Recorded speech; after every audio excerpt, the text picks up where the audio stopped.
Hello everyone! Welcome ulit dito sa aking channel, and today's video mga beshi, share ko nga sa inyo kung ano yung mga kilalang loan app yung nagre-report ng ating pangalan sa CIC or sa Credit Information Corporation. So by the way kasi mga beshis, nag-request ako ng aking credit report at credit score sa CIC or Credit Information Corporation. At grabe mga beshis, nakita ko yung mga iba't ibang loan app na in-applyan ko na ni-report yung name ko sa CIC. Pero syempre yung iba dito mga beshis ay naging maganda naman yung standing ko or credit standing ko.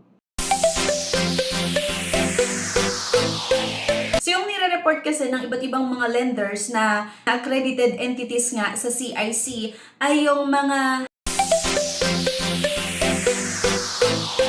good credit standing at negative credit standing natin. So it's either maganda yung credit history mo or hindi maganda yung credit standing mo sa mga inutangan mo. Makikita po yan sa CIC or Credit Information Corporation.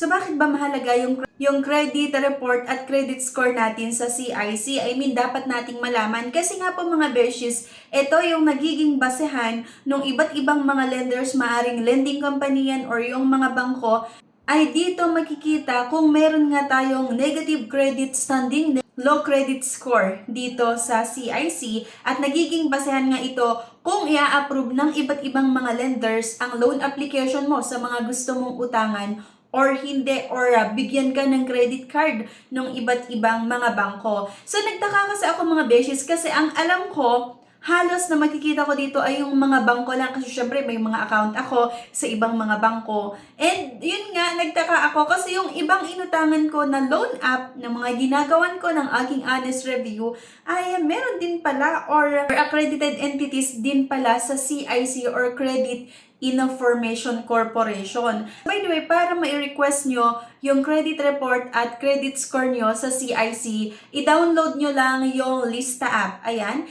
And then, mag-create nga lang kayo ng inyong account and i-follow nyo lang yung instruction dun nga sa Lista app at makikita nyo nga yung inyong credit report at credit score nyo. So, ang unang-unang mga beshies na nakita ko dito ay syempre meron akong account sa BDO and okay naman daw yung status ko sa BDO. Wala kasi talaga akong utang sa BDO. So, dito pala sa CIC, kahit na co-borrower ka, ay makikita pa rin. Diba? Akala ko kasi dati, yung tipong yung principal borrower ka, yun lang yung nire-report. Pero makikita din pala yung kapag nilagay ka as co-borrower. Ito yung mga loan app na kilalang kilala natin. At ito pala ay nire-report nga tayo or nagre-report nga sa CIC. Ang unang-una mga beshes ay itong Tala. Yun nga mga beshes, lagi akong umuutang sa Tala last 2021, ganyan. Ginagawan ko din kasi ito ng aking honest review at inuutangan ko din nung nagka-pandemic talaga itong Tala. Pero kung makikita niyo naman mga beshes, close na yung account ko dito, wala akong utang sa Tala kasi okay naman talaga yung credit standing ko sa Tala. At sa katunayan, sa ngayon ay pinapautang daw ulit ako ng Tala pero hindi ko pa ina-avail.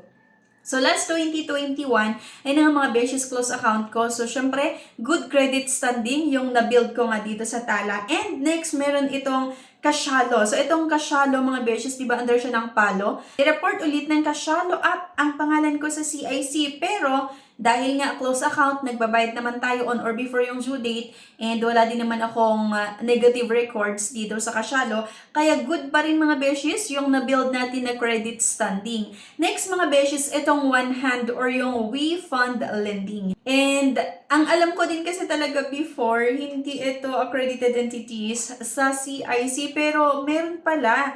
Meron pa itong one hand sa CIC, yung We Fund Lending. And nag-check na ulit ako. Syempre, inutangan ko ulit itong one hand, diba? Palautang pa lang ka-beshi nyo. So, ayan mga beshes, close account na rin tayo dito sa one hand. And sabi ko nga sa inyo, diba, gumagawa ko ng aking honest review. Kaya kailangan ko talagang utangan yung isang loan app para maipakita sa inyo kung ano nga yung possible na ma-experience nyo. Kaya yan, puro approve ako sa mga kilalang loan app na ito. And close account nga ulit tayo dito. I mean, naging maganda din yung credit standing ko dito. Kaya kung makikita nyo nga mga beshes, good credit standing pa rin tayo sa one hand. And next nga mga beshes ay itong GCash. Syempre, ang GCash naman mga beshes, kung makikita nyo, meron doon yung G-Credit from CIMB And syempre, meron din yung G-loans, yung iba pang klaseng loan, G-loan at yung G-gives na makikita nga sa GCash. At yun nga, dahil meron akong utang sa G-credit ng GCash from CIMB, meron din akong pangalan dito sa CIC. Pero syempre, dahil nagbabayad tayo on or before yung due date, ay naging okay naman yung standing din natin dito sa G-credit. So, ayan siya mga beshies. And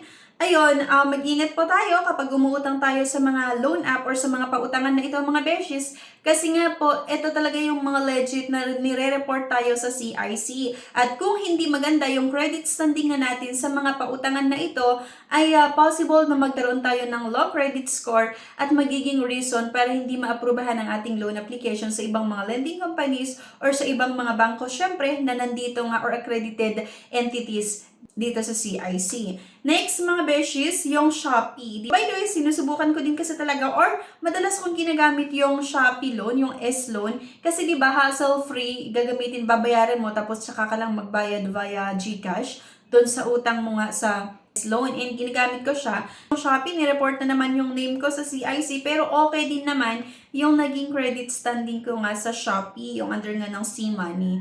So, okay siya, na-close account din naman ito mga beshies. And, ayun, last mga beshies ay itong Cash Express. Alam ko mga beshies before, itong Cash Express ay registered lang sa Securities and Exchange Commission kasi halos naman talaga yung mga pautangan online, yung mga loan apps ay registered sa Securities and Exchange Commission pero hindi sila accredited entities ng CIC. Pero pagka-check ko mga beshies ay meron pala itong Cash Express sa CIC din.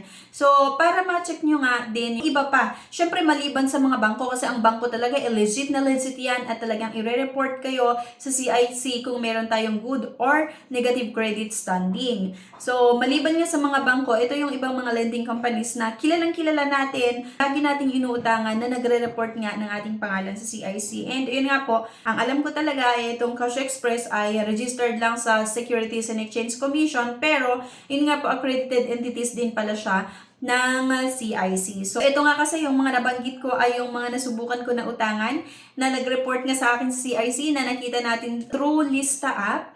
And ayan, pero maliban nga lang dito, meron kasi ang nakalagay sa Uno Bank na meron daw akong outstanding balance na piso. So, nagtataka ako, paano ako nagka-outstanding balance ng piso sa Uno Bank? Eh, hindi pa naman ako umutang. So, siguro, I think, file ko to ng dispute. Kaya man lang, piso lang naman yon. So, i-check ko kung bakit ba ako nagkaroon ng utang sa Uno Bank. Hindi pa naman ako sumusubok na umutang dito. Or maaring meron itong partner or sister company na inutangan ko or something or sa GCash din. Okay? So, ayun lang mga beshies. At least meron kayong idea. Ito yung mga kilalang pautangan online nga. So, by the way, sa mga gusto nga na makita pa yung iba't ibang mga accredited entities sa CIC, go lang kayo sa Google. Ayan. And i-search nyo lang accredited entities sa CIC. Then, makikita nyo naman na doon. Ako na lang din yung link sa comment section at sa description below. Kung na-check nyo yung name nyo sa Lista app and meron kayong nakita na medyo kakaiba, pwede kayong mag-file ng dispute. At yun nga yung gagawin natin sa mga susunod na videos na i-upload ko dito para kung sakali na na-check mo or nag-check ka ng credit report at its score at meron kang nakita na kakaiba na sa tingin mo hindi mo naman nautangan pero bakit biglang may utang ka sa ganitong bangko or may utang ka sa ganitong loan app, ni-report ka na hindi mo na nga inutangan, eh pwede kayong mag-file ng dispute nga. Para matanggal yon at syempre malinis pangalan natin o di kayo meron kang inutangan. At sa tingin mo, fully paid ka, pero pagka-check mo ng credit report at credit score mo sa CIC Lista app, ay hindi pa na fully paid, so pwede kang mag-file nga ng dispute. So anyway, thank you for watching, and sana may nakuha kayo na idea sa video na ito. Please don't forget to click the subscribe button. Sana i-like nyo nga din yung video at huwag niyong kalimutan na i-share. Thank you guys at see you on my next vlog. Bye-bye! Subscribe na para makasali sa pa-GCash at cellphone giveaways na mai-announce every 25th of the month. Mechanics. 1. Find the 3 words in this video. 2. I-comment ang 3 words in order. 3. Like this video, subscribe, comment, and share.